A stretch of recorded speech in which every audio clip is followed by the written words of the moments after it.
So two quick questions in. I've never quite understood this. So I've never been a big believer in doing things that don't feel good. So as a holistic concept, if my gut says don't do it, I don't really do it. But I love exercise. I love feeling healthy. But there's some nights where I get home and I just literally want to drink 5 beers and eat a bag of Doritos.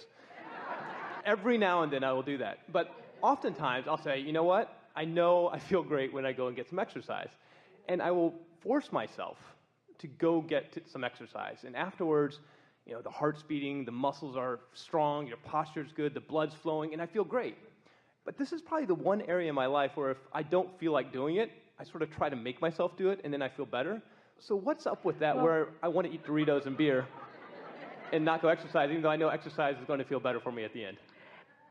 If you could find, and it's hard to do after the fact, if you could find the thought momentum that led up to that, you would have a clear understanding of what the pre-paving of the beer and Dorito was, and the pre-paving of what the getting to the exercise is, because you can't just take the end result and compare them to each other. You have to understand what the pre-paving momentum of energy was leading up to it. Okay. That's the most significant thing. Another thing is that every desire is really two subjects.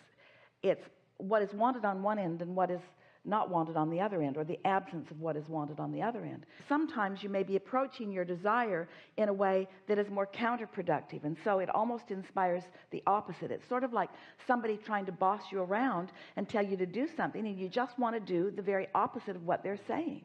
You can't make me do that, you said to your mother when you were a child. Or maybe you didn't, but maybe you did, but maybe you didn't say it out loud. You're not the boss of me. And so there's some of that going on. But there's another piece here that we are interested in exploring just a little bit with you, and that is,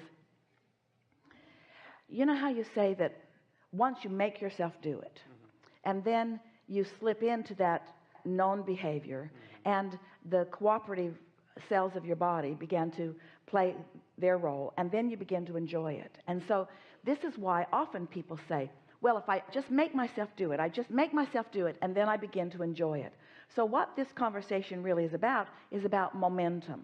It's about knowing what you want, and what you want being more dominant, and so it carrying the day.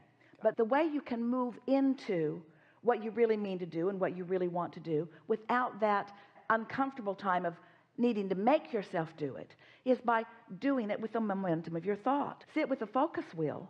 A focus wheel, you know about it? Just take a page and draw a circle in the center and draw some circles around the outer edge, and in the center make a statement of something that really means something. I love my good feeling body, or I love the vitality of my body.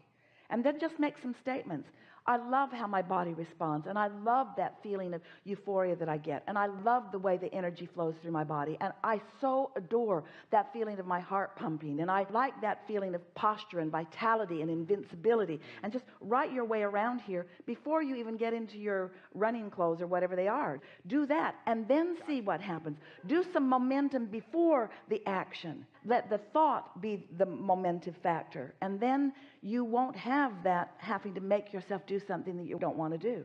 And we are really proponents of never doing anything that you don't feel like doing, because there is counter production that happens during that time you're making yourself do it. You would be better off not doing it during that time.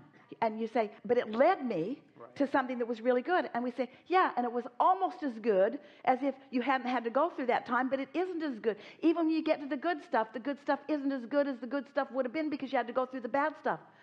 You follow? It's like taking your train 80 miles an hour that way before you decide to take it 80 miles an hour that way. And we say, don't take it 80 miles an hour that way.